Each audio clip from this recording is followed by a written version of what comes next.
Hello everyone, welcome to my channel code sorry with Mike. तो आज अपने dynamic programming के प्लेलिस्ट का वीडियो नंबर 63 करने जा रहे हैं। ठीक है। और आप इस प्लेलिस्ट को फॉलो कर सकते हो, डीपी कंसेप्ट्स एंड क्वेश्चंस के प्लेलिस्ट को, if you want to understand DP from scratch. Okay. और आज का लीड कोड नंबर 62। बहुत ही इजी क्वेश्चन है एक्चुअली में, सिंपल सा रिग्रेशन मेमोराइजेशन और बॉटम अप से भी हो सकता है। बॉटम अप को मैं अलग वीडियो में बता दूंगा, या तो डीपी कंसेप्ट्स एंड क्वेश्चंस के प्लेलिस्ट में बॉटम अप और मेमोराइजेशन मैं दोनों से बताता हूँ। ठीक है, तो उसमें बता दूंगा। आज का क्वेश्चन सिंपल रिग्रेशन मेमोराइजेशन से बन जाएगा, कुछ टफ है नहीं इसमें। यूनिक पाथ्स है, काफ़ी लेकिन पॉपुलर क्वेश्चन है। It has been asked by Paytm, Amazon, LinkedIn, Walmart, Cisco also. ठीक है। तो एक आज से सजेशन चाहिए था आप लोगों से। आप लोगों को जो सही लगता है आप कमेंट में बताना मुझे। तो आपको पता होगा कि डीपी कंसेप्ट्स एंड क्वेश्चंस वाला प्लेलिस्ट जो मेरा चल रहा है उसमें अभी 1D डीपी में पढ़ा रहा हूँ, राइट। वो अभी इन प्रोग्रेस है। अब उसके बाद 2D डीपी पढ़ाऊँगा। ठीक है, बट 1D डीपी में काफ़ी क्वेश्चंस है तो इट माइट टेक टाइम, जिसकी वजह से 2D डीपी अभी स्टार्ट में नहीं कर पा रहा हूँ। तो इफ़ यू वांट मैं 2D डीपी को एक अलग प्लेलिस्ट में ले सकता हूँ, है ना, अलग प्लेलिस्ट में, ताकि वो रुका ना रहे। सिमिलरली डिजिट डीपी है और भी बहुत सारे डीपी हैं, उनको भी अलग अलग प्लेलिस्ट में ले सकता हूँ।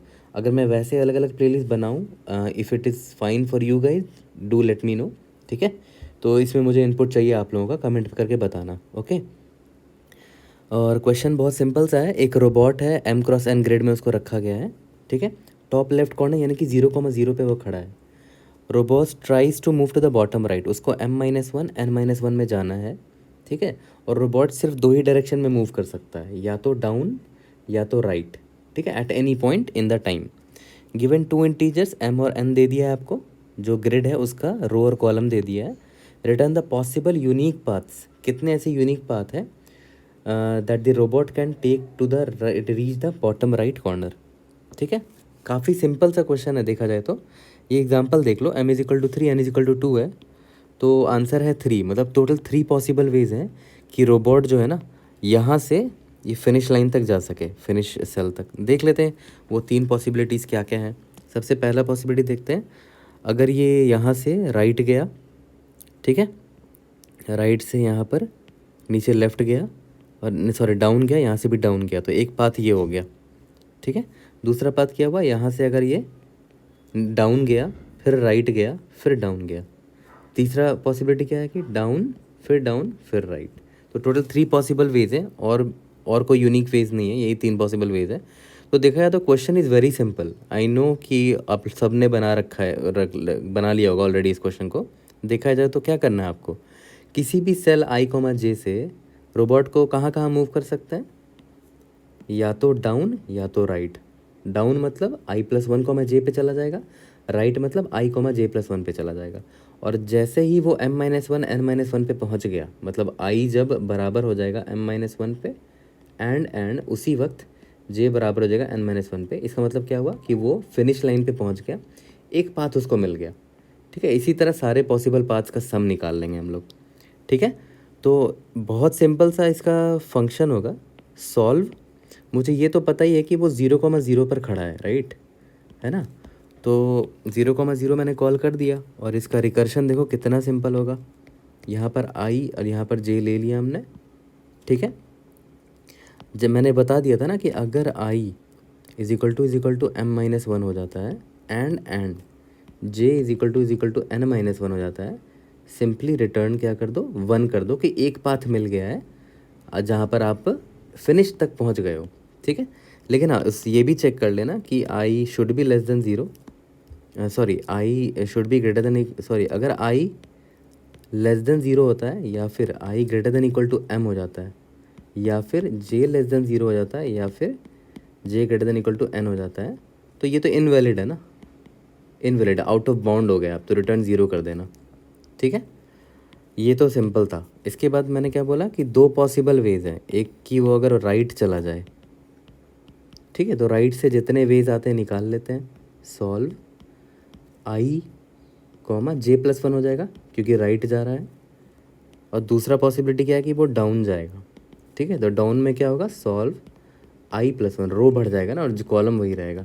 ठीक है, हमें रिटर्न क्या करना है, दोनों से जितने वेज आ गए, यानी कि right plus down. As simple as that.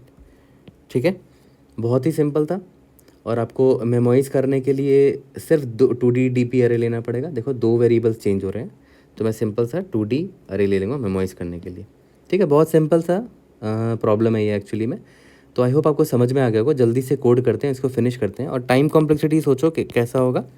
Time complexity simple, मैं सारे सेल्स में एक बार विजिट करूँगा। ठीक है, सारे सेल्स में एक बार विजिट करूँगा वर्स्ट केस में, तो m×n उसका टाइम कॉम्प्लेक्सिटी हो जाएगा। ठीक है, टोटल इतने नंबर ऑफ सेल्स होंगे।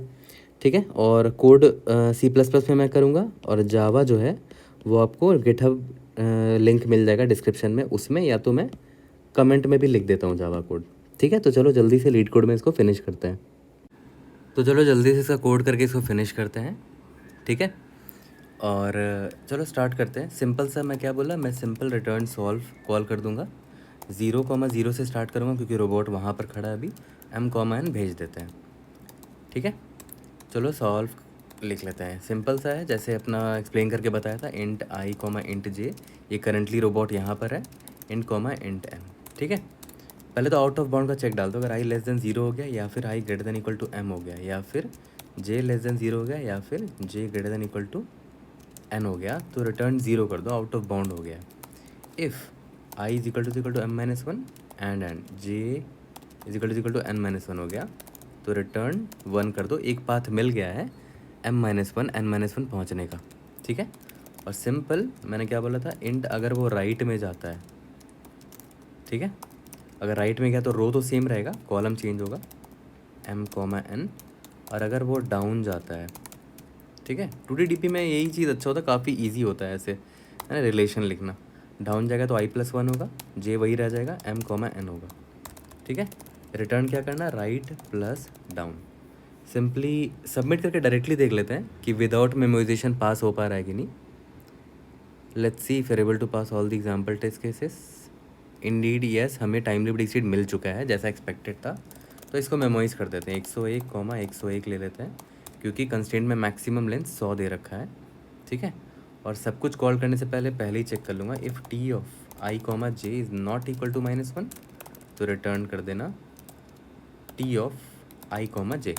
ठीक है, और यहाँ पर T of i, j store कर लेना रिटर्न करने से पहले। यहाँ पर इनिशियलाइज़ कर लेते हैं अपने अरे को -1 से, साइज ऑफ t। ठीक है, तो होपफुली अब ये सबमिट हो जाना चाहिए। Let's see. इसके बाद एक और छोटी चीज़ बताऊंगा। देखो, indeed we have solve this question using recursion memorisation. ठीक है, एक छोटी चीज़ देखो, कभी भी i और j जो है ना, लेस देन 0 जाएगा ही नहीं, क्योंकि देखो i पे या तो i+1 हो रहा है और j पे j+1 हो रहा है, कभी माइनस हो ही नहीं रहा, तो ये दोनों कभी आउट ऑफ बाउंड जाएंगे ही नहीं। तो लेस देन 0 वाला चेक आप हटा सकते हो दोनों के लिए। ठीक है, लेस देन 0 वाला। ठीक है, अब देखते हैं, होपफुली अभी भी रन हो जाएगा, पास हो जाना चाहिए, क्योंकि कभी भी i-1 या j- हो ही नहीं रहा है, तो वो केस कभी आएगा नहीं। ठीक है, I hope I was able to help. कोई भी डाउट होती है raise in the comment section, I try to help you out. See you guys in the next video. Thank you.